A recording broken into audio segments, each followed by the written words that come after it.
দেখি 3 মাসে আমরা কি করেছি তার পর্যবেক্ষণ কি হয়েছে 3 মাস। আমি জাতির কাছে, এই ঢাকাবাসীর কাছে, এই ওয়ারিবাসীর কাছে জানতে চাই, 15.5 বছরে যে জগত্তল পাথর আমাদের উপরে চেপে বসেছিল তার দোসরদেরকে এখনো সরানো যায় নাই। এটা হচ্ছে এই 3 মাসের সবচেয়ে বড় ব্যর্থতা। কারণ এই দোসরদেরকে না সরিয়ে, জঞ্জালমুক্ত না করে আপনি 3 মাসের সফলতা এখনো নির্ধারণ করতে পারবেন না। এবং অত্যন্ত শৃঙ্খলাবদ্ধভাবে আপনারা এখানে যে অবস্থান করছেন, আমি আপনাদের কাছে বিনয়ের সাথে একটা কথা জানতে চাই। বাংলাদেশে আর বিকল্প আর একটা সংগঠনের নাম বলেন যেখানে স্টেজে চেয়ারে বসা ছাড়া একজন অতিরিক্ত লোক দাঁড়াবার মতো কেউ চিন্তাও করে না, প্রতিযোগিতাও করে না। স্টেজ ভেঙে পড়া তো বহু দূরের কথা, স্টেজে বসারও লোক পাওয়া যায় না। সেই সংগঠনের নাম বাংলাদেশ জামাত ইসলামী। আমরা যখন বক্তৃতা করি 2-1টা ক্যামেরা তো আছে আলহামদুলিল্লাহ। আমাদের মতো লোকদের পাশে এসে কেউ দাঁড়াবার সাহসও করে না, চিন্তাও করে না। এই প্রদর্শনের ইচ্ছা আমাদের এই আন্দোলনের কর্মীদের মধ্যে থাকে না। আমি কিছু কিছু দলের প্রোগ্রাম দেখি যে এরকম যখন প্রধান অতিথি বক্তৃতা করে, আসলে প্রধান অতিথি কে খুঁজে পাওয়া মুশকিল।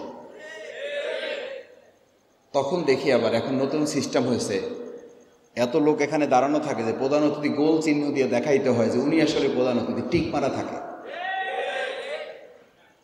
আল্লাহ তাআলা বাংলাদেশ জামাত ইসলামীকে এখান থেকে হেফাজত করেছেন, এই জন্য একবার বুক ভরে আল্লাহ শুকরিয়া আদায় করি আলহামদুলিল্লাহ। আমি আপনাদের কাছে বিনয়ের সাথে জানতে চাই, এই সুন্দর দৃশ্য, এই শৃঙ্খলা যারা দেখছেন, বাংলাদেশ জামাত ইসলামী যদি মুখের কথায় না বাস্তবে এই শৃঙ্খলা এখানে প্রদর্শন করতে পারে, আল্লাহ তাআলা যদি জামাত ইসলামের হাতে দেশের নিরাপত্তা শৃঙ্খলার দায়িত্ব অর্পণ করে, জনগণ যদি আমাদের উপরে করে, এই আশ্বাস, এই বিশ্বাসটুকু কি রাখা যায় যে জামাত ইসলামী গোটা দেশ পরিচালনায় শৃঙ্খলা বজায় রাখতে পারবে ইনশাআল্লাহ? আল্লাহ তাআলা আপনাদের এই প্রত্যাশাকে যেন কবুল করেন, সকলে বলেন আমিন। ভাইয়েরা, 2024 সালের জুলাই আগস্ট এটা শুধু বাংলাদেশের জন্য না, গোটা পৃথিবীর জন্য এটা একটা ইতিহাস। এখান থেকে গোটা পৃথিবী শিখবে এবং আরও শেখার সুযোগ পৃথিবীবাসী পাবে। কি জন্য পাবে? অন্যায়ের বিরুদ্ধে, ফ্যাসিস্টদের বিরুদ্ধে, জুলুমকারী নির্যাতনকারীর বিরুদ্ধে, মিথ্যা মামলা, গায়েবী মামলার বিরুদ্ধে, আয়নাঘরের বিরুদ্ধে। এদেশের মানুষকে শুধু লড়াই করতে হয় নাই, শুধু জেলে যেতে হয় নাই, এদেশের মানুষকে জীবন বাজি রাখতে শুধু হয় নাই, আমাদের ছাত্র জনতাকে বুকের সামনে বুলেট বিদ্ধ হয়ে শুধু মারাই যায় নাই, আমাদের মায়েরা, আমাদের বোনেরা তার কোলের সন্তানকে পর্যন্ত বুলেট থেকে রক্ষা করতে না পেরে ঘরের মধ্যে লুকিয়ে বারান্দার মধ্যে থেকেও তারা সন্তানকে রক্ষা করতে পারে নাই। সেরকম একটা জালিমকে আমাদের তরুণ ছাত্র জনতা উৎখাত শুধু করে নাই, তাদেরকে হেলিকপ্টারে করে পাঠিয়ে দিতে সক্ষম হয়েছে।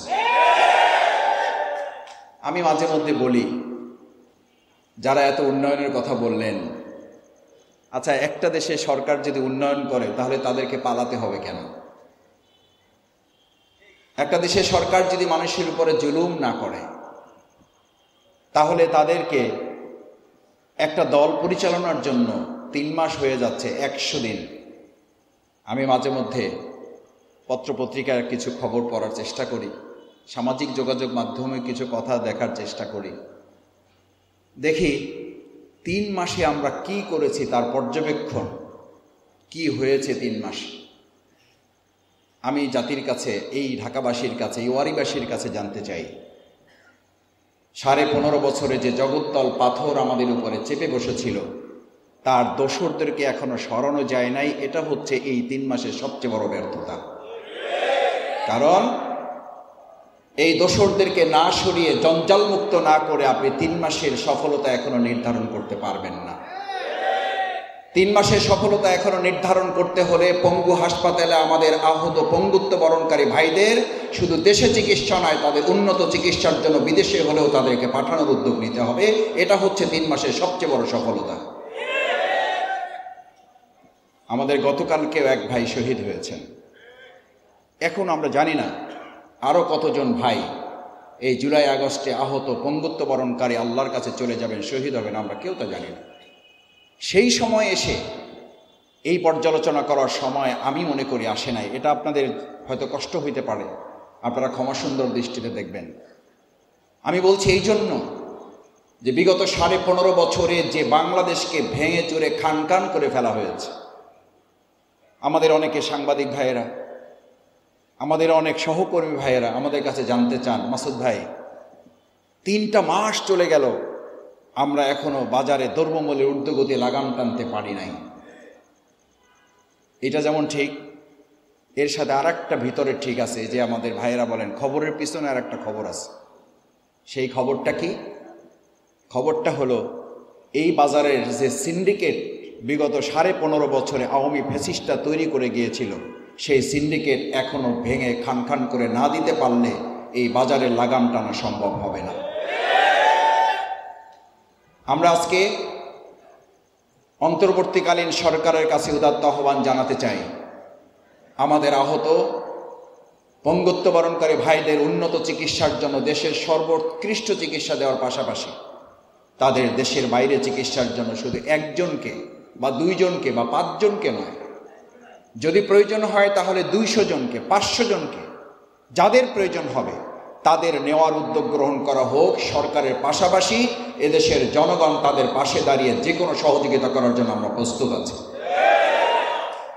আলহামদুলিল্লাহ, বাংলাদেশ জামাত ইসলামী, আমিরে জামাত ডক্টর শফিকুর রহমান এই আন্দোলনের শহীদ পরিবারের প্রত্যেক পরিবারকে আমরা 2 লক্ষ করে টাকা দিচ্ছি। এইটা পরিমাণে খুব বেশি না, কিন্তু একটা পরিবারের পাশে গোটা বাংলাদেশে যত শহীদ হয়েছে, আমাদেরকে বারবার জিজ্ঞেস করা হয়েছে জামাত ইসলামীর শহীদ কতজন, ইসলামী ছাত্র শিবিরের শহীদ কতজন, জামাত ইসলামীর পঙ্গুত্ব বরণ করেছে কতজন, জামাত ইসলামীর হাত হারিয়েছে কতজন, ছাত্র শিবিরের চোখ হারিয়েছে কতজন।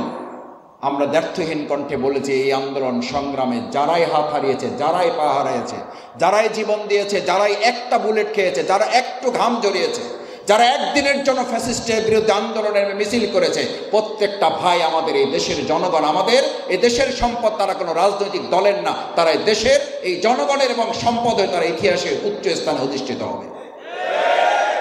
যখনই তারা দলের সম্পদে পরিণত হবে, তখনই এই ভাইরা সম্মানিত হওয়ার পরিবর্তে তার পরের দিন থেকে তার অপমান এবং লাঞ্ছনার শিকার হবে।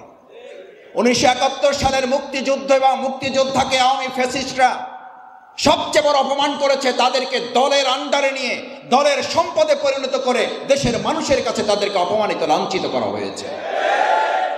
আমি মনে করি আগামী দিনে 2024 সালের জুলাই এবং আগস্টের শহীদ আহত পঙ্গুত্ব বরণকারী ভাইগুলো কোনো দলের হবে না, তারা দেশের সম্পদ।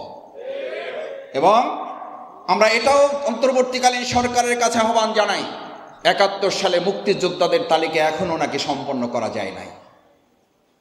এই সরকারকে এসে বলতে হচ্ছে এটা আপডেট করতে হবে।